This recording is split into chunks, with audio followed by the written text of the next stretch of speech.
until Q3 2020. So I think the reason that the pitchforks are coming out and the reason that the community is getting riled up about Squadron 42 and its lack of updates is the expectation is to be in beta by the end of this quarter. So I think that's September 2020. I think the community just wants to know, where does Squadron 42 stand?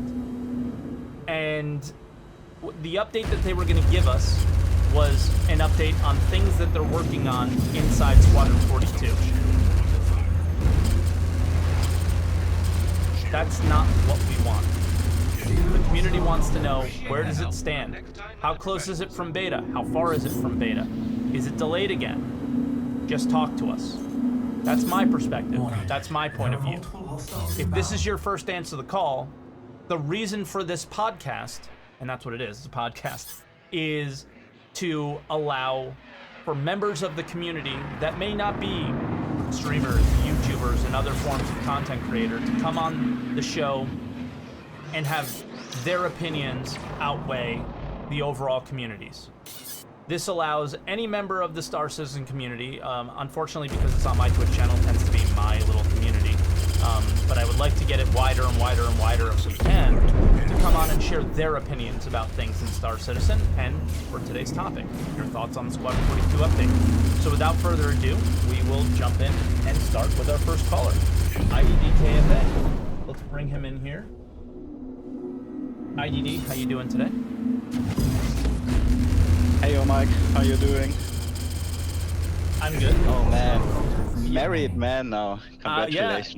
Yeah. So for those of you guys that don't know, I got married on Thursday. I actually don't have the ring on at the moment. It's upstairs. But yeah, I'm married. Dude. What? That's your first strike. You're not wearing the ring?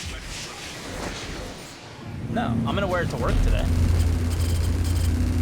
I see. Well, I kind of feel like we had that topic before, right? Or a similar one. We may have, yes, but it's this specific update that I think we should really discuss, because I think this was a really big kick in the nuts for its community, for this community. I think it really shows where CIG looks at us, where they stand with us, what they think about us, and how they feel they can continue to update us. Their versions of updates are sort of unacceptable. The whole roadmap to a roadmap idea, it's just kind of, how stupid do you think we are? Yeah, I agree. So, yeah, I mean, like, what are your thoughts generally about it? All right, let's start talking about Xylo's Spectrum post, or I should rather call it CIG's statement. Okay. First, I didn't really feel attacked or blamed by it, as some others did, but Yep. I had various other issues with it. Okay. Let me start with a statement that they've injected more Squadron 42 related content into their shows.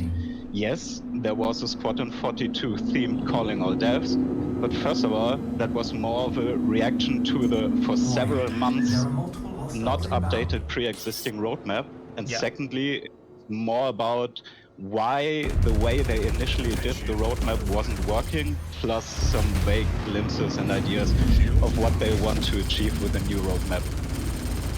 Sure, and I think that that's fine, because what they did doesn't work, and that's okay.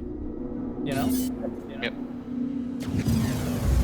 But that's it if you want to talk about Squadron-related updates.